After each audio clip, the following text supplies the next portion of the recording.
Mia Grayson had always felt like she didn't belong. She lived on a planet called Vorthok, a place so dangerous that even the air seemed to carry a warning. The ground was cracked and dry, the skies were filled with storms of dust, and the creatures that roamed the land were bigger, faster, and stronger than anything most people could imagine. It was a world where only the toughest survived, and Mia often wondered if she would ever truly fit in. From the moment she was born, Mia knew her life would be different. Her mother had died when she was very young, leaving her father, Daniel Grayson, to raise her alone. Daniel was a strong man, one of the best hunters in their tribe. He taught Mia everything he knew about surviving in the wild, how to track animals, how to find water, and how to stay hidden when danger came too. Close, but no matter how hard she tried, Mia could never match the strength or skill of the other warriors in her tribe. While they grew taller and stronger with each passing year, Mia stayed small and slight, her body more suited for running than fighting. The people of her tribe valued power above all else. They believed that survival depended on being able to overpower any threat, whether it was a predator stalking through the forest or another tribe trying to take their land. Every member of the tribe trained from a young age to become fierce fighters. Boys practiced throwing spears and swinging clubs, while girls learned to wrestle and defend themselves with knives. But Mia struggled with these lessons. Her aim was poor, her grip weak, and her reflexes slower than everyone else's. No matter how much she practiced, she couldn't keep up with her peers. Because of this, Mia became an outsider. The other children teased her mercilessly, calling her names like weakling and failure. Even the adults shook their heads when they saw her fumbling with a spear or tripping over her own feet during training. Some suggested that she should focus on gathering food instead of wasting time trying to fight. Others whispered that she might not even make it to adulthood, given how harsh life on Vorthok could be. But there was one person who never gave up on Mia, her father. Daniel saw something in his daughter that no one else did.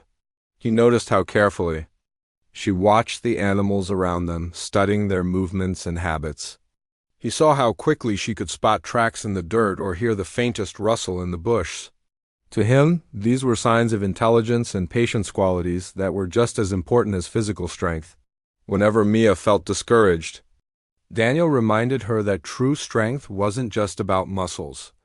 There are many ways to win a battle, he told her. Sometimes the smartest warrior is the one who survives. Despite his words of encouragement, Mia still felt like she didn't measure up.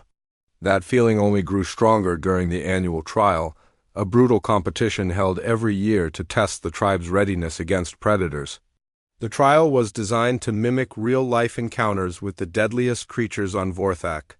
Participants had to navigate a series of challenges while facing off against mock predators controlled by the elders.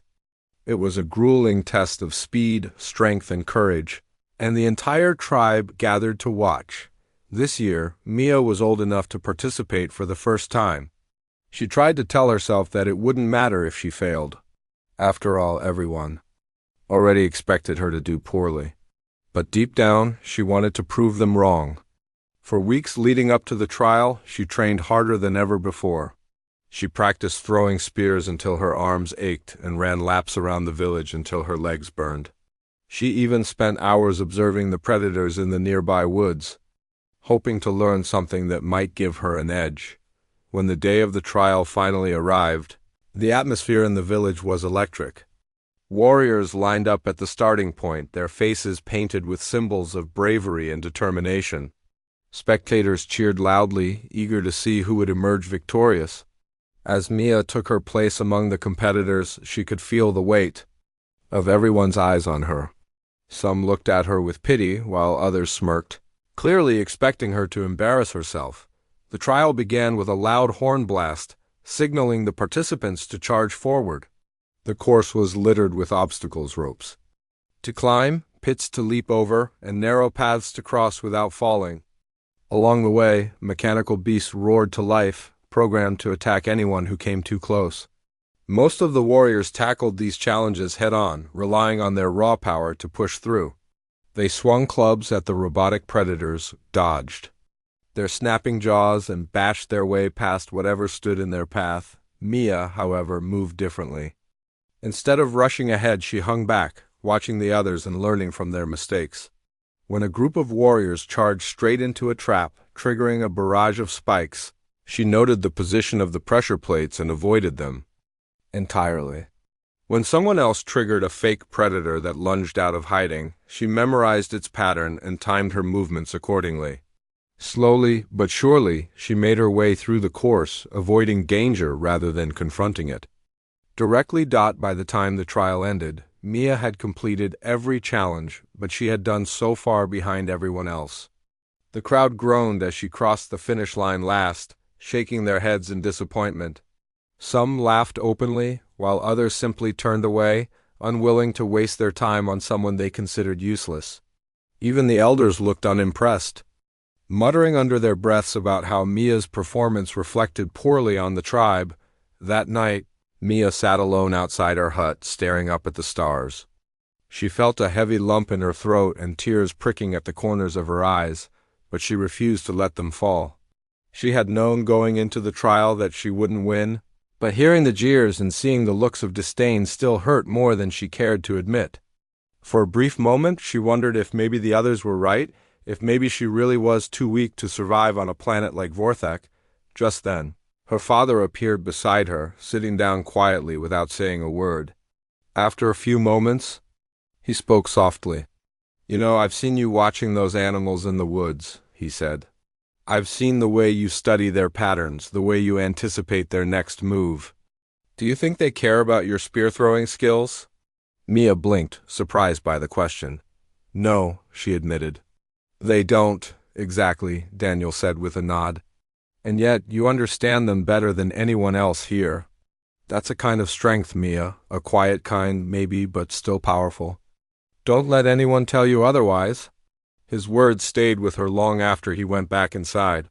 For the first time, Mia allowed herself to consider the possibility that her differences might actually be an advantage. Maybe she wasn't meant to fight like the others. Maybe she was meant to think, to adapt, to find new ways to overcome the challenges of her world. And though she didn't know it yet, that realization would soon change everything for her, and for everyone who doubted her. News spread quickly across Vorthak, carried by messengers who traveled through the harsh landscape to share updates with distant tribes. One evening, as the last rays of sunlight faded behind jagged cliffs, a messenger arrived at Mia's village. He was covered in dust and looked exhausted from his journey, but his news brought a wave of excitement and dread to the tribe. A tournament was being held, not just for the people of Vorthak, but for warriors from across the galaxy. The Intergalactic Combat League, ICL, known for hosting brutal battles between the fiercest fighters in the universe, had chosen Vorthak as one of its scouting locations. The prize? A mysterious artifact said to grant unimaginable power. The elders gathered around the messenger, their faces lighting up with curiosity and pride. This was a chance for their tribe to prove itself on a galactic stage. But there was a catch. Each tribe could only send one representative. The elders debated late into the night, arguing over who should be chosen. Names were thrown around: strong hunters, skilled trackers, fearless warriors. Yet, as the discussion dragged on, a cruel idea began to take shape. Why not send Mia? At first, the suggestion was met with laughter. "Mia?" one elder scoffed. "She'd be killed before she even stepped into the arena." But the more they thought about it, the more appealing the idea became. Sending Mia would serve two purposes. First, it would humiliate her further, reinforcing her status as the weakest member of the tribe. Second, it would ensure that someone stronger could stay behind to protect the village. After all, no one expected her to survive, let alone win. The decision was made without hesitation. Mia Grayson would represent her tribe in the intergalactic tournament. When Mia heard the news the next morning, her stomach sank. She had hoped that her last place finish in the annual trial would be the end of her shame, but this felt like a new kind of punishment. Her father tried to comfort her, reminding her that she had faced challenges before and survived. "This isn't just about strength," he told her. It's about strategy. You have something they don't, a sharp mind, use it. But Mia wasn't so sure. The stories she'd heard about the ICL painted a terrifying picture. Fighters from other planets were said to be giants, with claws like knives and teeth sharper than any blade. How could she possibly stand against them? Still, she didn't argue. If nothing else, she owed it to her father to try. He believed in her, even if no one else did. A few days later, Mia found herself standing at the edge of the village, staring up at a massive spacecraft descending from the sky.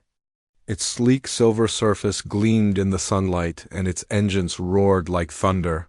For a moment she forgot her fear and marveled at the sight. She had never seen anything like it before. As the ship landed, a ramp extended and out walked a man dressed in a strange uniform. His name was Logan Carter, and he introduced himself as a human scout sent by the ICL. To oversee the selection process, Logan's arrival brought a flurry of activity. The elders proudly presented Mia as their chosen warrior, clearly expecting him to dismiss her immediately. To their surprise, Logan didn't laugh or turn her away. Instead, he studied her carefully, his eyes narrowing slightly as if trying to piece together a puzzle. "You're small," he said finally, "and you don't look like much of a fighter, but I've learned not to judge too quickly." Over the next few days, Logan spent time observing the tribal warriors, taking notes and asking questions. He seemed particularly interested in how they trained and what weapons they used. When he turned his attention to Mia, he asked her about her experience in combat. She hesitated before answering, unsure of what to say. "I'm not very strong," she admitted, "but I know how to watch and learn. I can see patterns in how things move." Logan raised an eyebrow at that. "Patterns?" he repeated. "Like what?" Mia explained how she had spent years studying the predators of Vorthok, their hunting techniques, their weaknesses, the way they reacted to certain stimuli. She described how she could predict when a beast would strike based on subtle shifts in its posture or the flicker of its tail. Logan listened intently, nodding slowly. "That's impressive," he said after a pause. "Most fighters rely on instinct or brute force, but understanding your opponent, that's rare." Though Logan's words were encouraging, Mia couldn't shake the feeling that she was walking straight into a death sentence. The tournament was scheduled to take place on a distant planet called Zarnok Prime, a world known for its advanced technology and deadly arenas. Logan assured her that everything would be provided for her weapons, armor, food, but Mia knew none of that mattered if she didn't stand a chance against the other competitors. As the day of departure approached, Mia prepared quietly. She packed a small bag with essentials, a water flask, a knife her father had given her, and a rolled-up piece of cloth containing dried meat. She didn't bother bringing anything sentimental. She doubted she'd return to claim it. On the morning of the journey, her father walked her to the ship.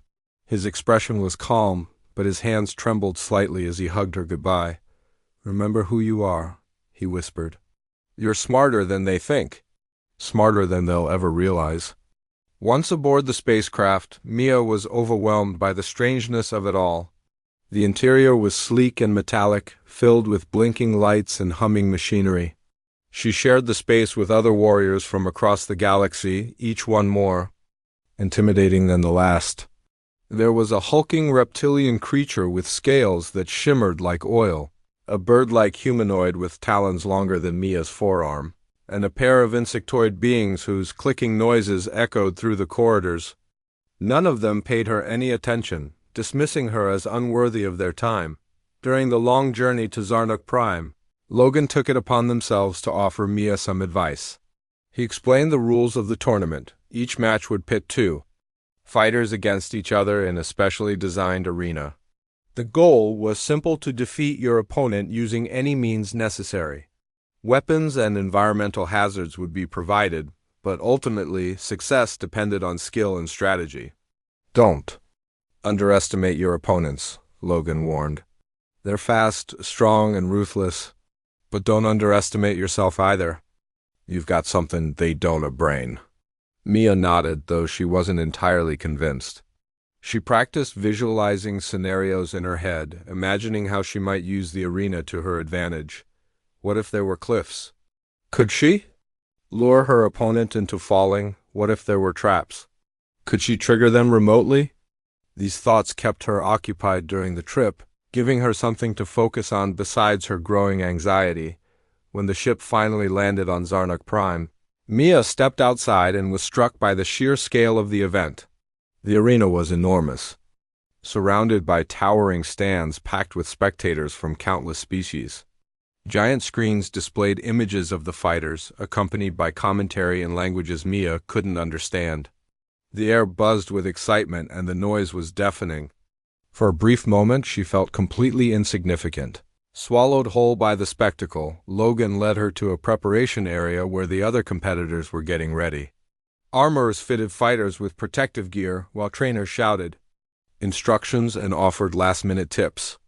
Mia received a standard-issue suit of lightweight armor and a basic weapon, a short blade with a dull edge. It was clear that no one expected her to need anything better. As she adjusted the straps on her armor, she noticed the other warriors sneering at her. Some laughed openly, while others simply ignored her altogether. Despite the hostility, Mia refused to let it get to her. She reminded herself of her father's words. You're smarter than they think, and maybe, just maybe, that would be enough. In the hours leading up to the tournament, Mia wandered the halls of the preparation area, observing the other fighters. She watched how they moved, how they tested their weapons, and how they interacted with their handlers. Each detail gave her a little more insight into their personalities and fighting styles. One reptilian fighter seemed overly aggressive, swinging his claws wildly during practice sessions. Another, a humanoid with glowing blue skin, appeared calm and calculated, testing every movement with precision. Mia filed these observations away, knowing they might come in handy later. Logan checked in on her occasionally, offering bits of advice or answering her questions. He seemed genuinely curious about her approach to the tournament, often asking her how she planned to handle certain situations. Most fighters going guns blazing, he said one time. But you're different. You're thinking ahead, that's good. Keep doing that. As the hours ticked by, the anticipation grew heavier. Spectators began filling the stands, their cheers echoing through the arena. The air smelled of smoke and metal, and the ground vibrated slightly underfoot from the weight of the crowd above. Mia stood near the entrance to the arena, waiting for her name to be called. Her heart pounded in her chest, but she forced herself to breathe deeply, focusing on the rhythm of her breaths rather than the chaos around her. Finally, the moment arrived. A loud voice boomed over the speakers, announcing the first match. Mia wasn't fighting yet, but she watched closely as the first two warriors entered the arena. They were both massive creatures, their bodies rippling with muscle. The fight was brutal and quick, ending with one fighter collapsing in a heap while the other raised. The moment Mia stepped into the arena, the noise from the crowd hit her like a tidal wave. Thousands of voices roared in excitement, their cheers echoing off the metallic walls and bouncing back at her. The air was thick with tension, filled with the scent of sweat and anticipation. Bright lights shone down from above, making it hard for her to see anything beyond the first few rows of spectators. The ground beneath her feet felt cold and unyielding, a stark contrast to the cracked, uneven terrain of Vorthok she was used to. Mia took a deep breath, trying to steady herself. Her armor felt heavy, though it wasn't much more than a thin layer of protection. The short blade strapped to her side seemed almost useless compared to the massive weapons wielded by the other fighters. She glanced around the arena, taking in its layout. It was a wide, circular space surrounded by towering walls lined with glowing screens that displayed close-ups of the competitors. Scattered throughout the area were obstacles, large rocks, jagged metal structures, and narrow walkways suspended over pits. Everything about the design screamed danger, as if the arena itself was meant to be an enemy. Her opponent for this match was announced. Krasnok, a towering alpha predator from the Zarnok species. He emerged from the opposite side of the arena, his entrance greeted by deafening applause. Krosnock was enormous, easily twice Mia's height, with muscles bulging under his scaled skin. His claws gleamed menacingly in the light, and his teeth were sharp enough to tear through steel. His eyes glowed red, scanning the arena with predatory focus. When they landed on Mia, he let out a guttural growl, clearly unimpressed by her presence. The crowd erupted into laughter. To them, this was already a foregone conclusion. How could a small, frail-looking human girl possibly stand against such a monstrous creature? Even Logan, who had been quietly supportive until now, shook his head. Slightly, his expression grim. He didn't say anything, but Mia could tell what he was thinking. This is going to end badly. A loud horn signaled the start of the match, and Krosnock wasted no time. With a roar that shook the arena, he charged at Mia, moving faster than anyone would expect for someone or something of his size. His claws sliced through the air, aiming to tear her apart in seconds. The crowd leaned forward in their seats, eager to see the inevitable bloodshed, but Mia didn't freeze. Instead, she moved instinctively, sidestepping just as Krosnock reached her. His claws missed her by inches, gouging deep grooves into the metal floor where she had been standing moments before. Without waiting, Mia darted away, putting distance between herself and the enraged predator. She knew she couldn't afford to stay still for even a second. One wrong move, and it would all be over. Krosnock spun around quickly, his glowing eyes locking onto her again. This time, he didn't rush blindly. He stalked her, his movements deliberate and calculated. Mia kept moving, weaving between the obstacles in the arena. She ducked behind a large rock, using it as cover while she caught her breath. Her heart pounded in her chest, but her mind remained clear. She reminded herself of everything she had learned, not just from her father, but from years of observing predators on Vorthak. Predators like Krosnock relied on speed and strength, but they also had weaknesses. They became reckless when frustrated, predictable when angry. If she could keep him chasing her long enough, she might find an opening. Peering around the edge of the rock, Mia saw Krosnock circling closer. His tail lashed behind him, a sign of growing irritation. She waited until he lunged again, then rolled to the side, narrowly avoiding his claws. The crowd gasped as she scrambled to her feet and sprinted toward one of the narrow walkways. Krosnock followed, his heavy footsteps shaking the structure as he pursued her. Mia ran along the walkway, her legs burning with effort. She knew she couldn't outrun him forever, but she didn't need to. What she needed was to control the fight, to turn the arena into her ally. Reaching the end of the walkway, she jumped onto a lower platform, landing with a thud. Behind her, Krosnock hesitated for a split second, unsure of whether to follow. That hesitation gave Mia the chance she needed.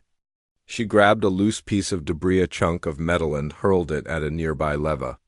The leva clicked, and part of the walkway collapsed, sending Krosnock stumbling backward as he tried to regain his balance. For the first time, Mia saw a flicker of doubt in Krosnock's glowing eyes.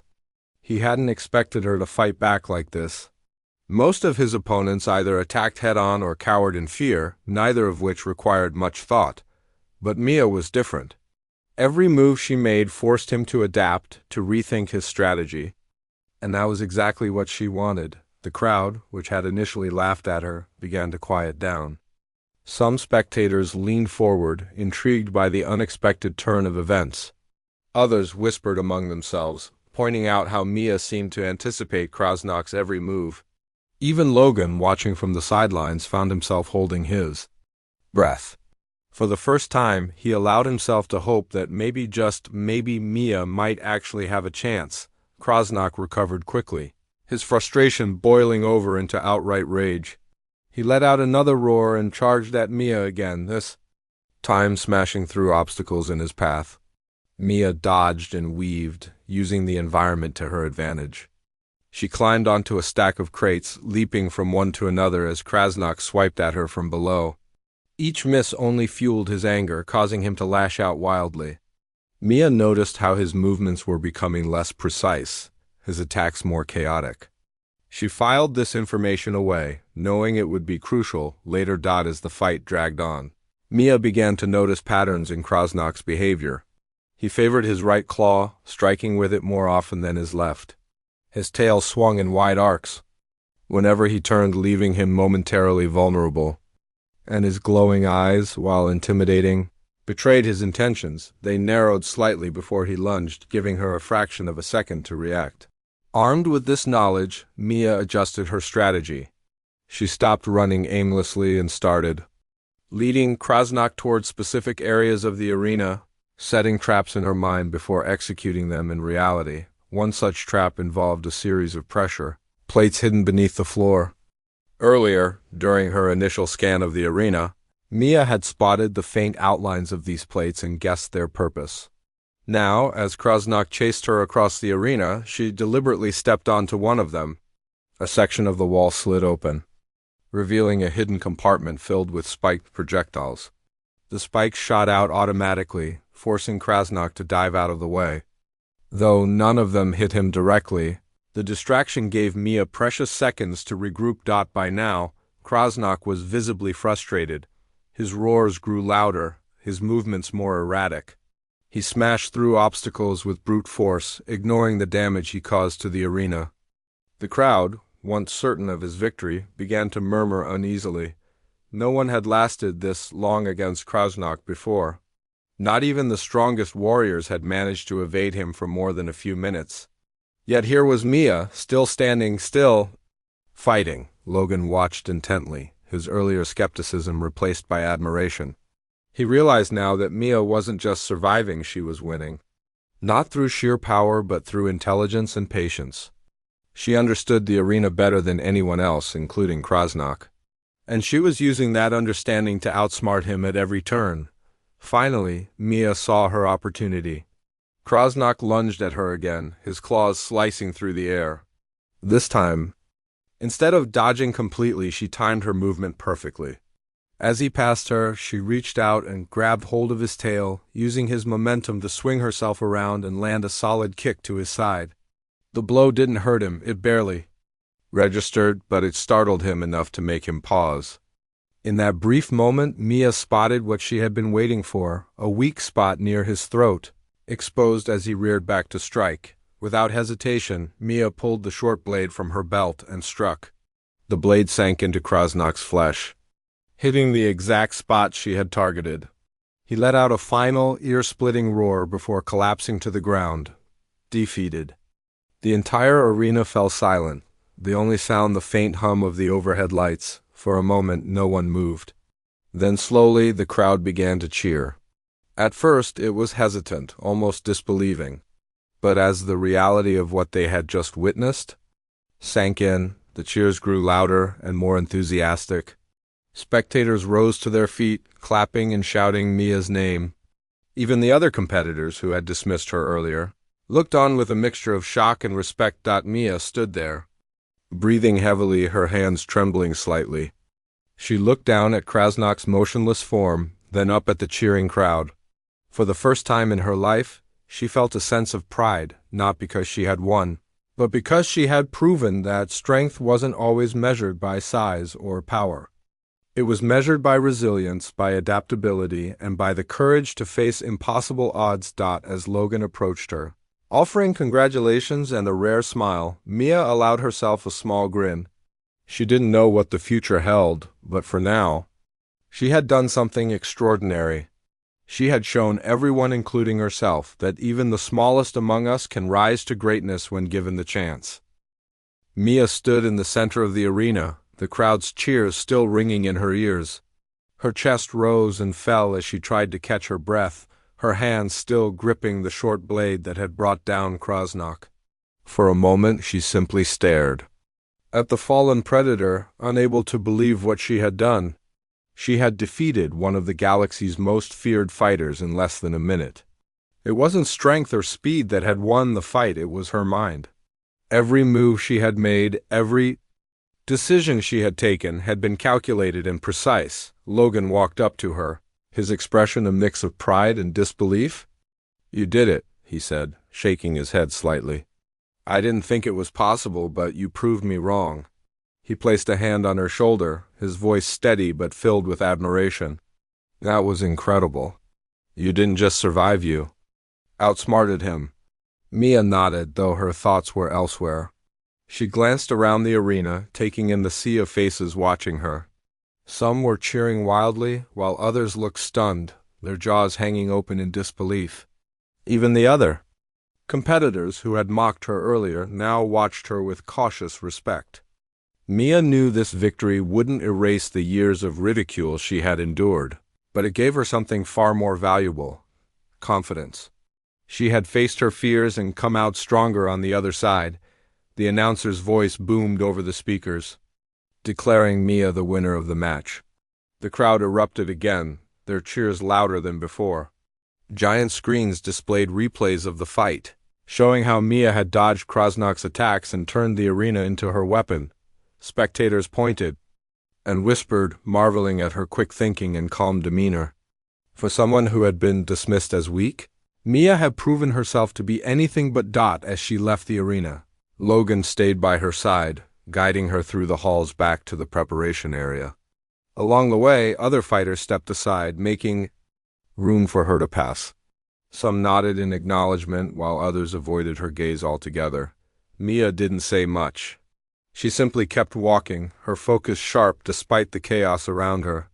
She knew the tournament wasn't over yet. There would be more matches, more challenges, but for now, she allowed herself to savor the moment. Dot in the preparation area. Mia removed her armor and sat down on a bench, letting the adrenaline slowly fade. Her body ached from the fight, but her mind was clear. She thought about her father and how proud he would be if he could see her now. She thought about the tribe that had doubted her and sent her here to fail. And she thought about herself, the girl who had always felt like an outsider but had finally found her place. Logan joined her after a few minutes, handing her a bottle of water. "You've changed the way people see you," he said, sitting beside her. "And not just here. This fight will be talked about for years. You showed everyone that there's more than one way to win." Mia took a sip of water, her lips curling into a small smile. "It's not about winning," she replied softly. "It's about proving that I can survive, that I'm strong enough even if it's not the way they expect." Logan nodded, understanding what she meant. "Well, you've definitely done that. And you're not done yet? There's still more to come?" Mia looked at him, her eyes steady. She knew the road ahead wouldn't be easy, but she also knew she was ready. Whatever came next, she would face it with the same determination that had brought her this far. When Mia returned to Vorthak, she wasn't the same girl who had left. The journey back felt quieter, almost surreal. She stepped off the spacecraft and into the familiar dust-filled air of her home planet, her heart heavy with mixed emotions. The tribe gathered around her, their faces a mix of surprise and disbelief. Word of her victory in the intergalactic tournament had reached them before she did, carried by scouts and traders who had seen the fight themselves. For once, the laughter and jeers were gone, replaced by murmurs of awe. Daniel Grayson, her father, was the first to approach her. His eyes shone with pride as he hugged her tightly. "I knew you could do it," he said, his voice thick with emotion. "You showed them all what true strength looks like." Mia smiled, feeling a warmth she hadn't felt in years. For so long she had doubted herself, but now she understood that her differences were her greatest strengths. The elders, who had once dismissed her as weak, now bowed their heads in respect. They apologized for underestimating her and thanked her for bringing honor to the tribe. It was a strange sight: warriors who prided themselves on physical power, humbling themselves before someone who had won through intelligence and strategy. Mia accepted their apologies graciously, knowing that this moment was bigger than just her. She had proven that survival wasn't only about brute force. It was about adaptability, patience, and courage. Mia chose not to keep the tournaments, prize the mysterious artifact for herself. Instead, she shared it with her people, using its power to improve life on Vorthak. With the artifact, they were able to purify water more efficiently, grow crops in barren soil, and protect themselves from some of the planet's deadliest predators. The tribe flourished under her guidance, and Mia became a leader not because of her strength, but because of her wisdom and compassion. As time passed, stories of Mia's victory spread across Vorthak. Other tribes began to see her as a symbol of hope, proof that even the smallest and weakest among them could rise to greatness. Children listened eagerly as elders recounted how she had defeated Krasnok, the galaxy's most feared predator, in less than a minute. Her name became a legend, whispered with admiration and respect, but Mia didn't let fame change her. She continued to live simply, spending her days studying the land and teaching others what she had learned. She reminded everyone that strength came in many forms and that no one should ever be judged by appearances alone. Her father often joined her, watching as she trained younger members of the tribe. Together, they worked to ensure that future generations would value intelligence and resilience as much as physical power. One evening, as Mia sat outside her hut staring up at the stars, she reflected on everything that had happened. She thought about the challenges she had faced, the doubts she had overcome, and the victories she had achieved. She realized that her journey wasn't just about proving herself to others, it was about finding peace within herself. She had always felt like an outsider, but now she knew that being different wasn't a weakness. It was her greatest strength. The night sky stretched endlessly above her, vast and full of possibilities. Mia smiled softly, feeling a sense of calm. She hadn't known before. She didn't know what the future held, but she was ready to face it. Whatever came next, she would meet it with the same quiet determination that had brought her this far. And for the first time in her life, she truly believed she belonged not just to her tribe or her planet, but to the universe itself.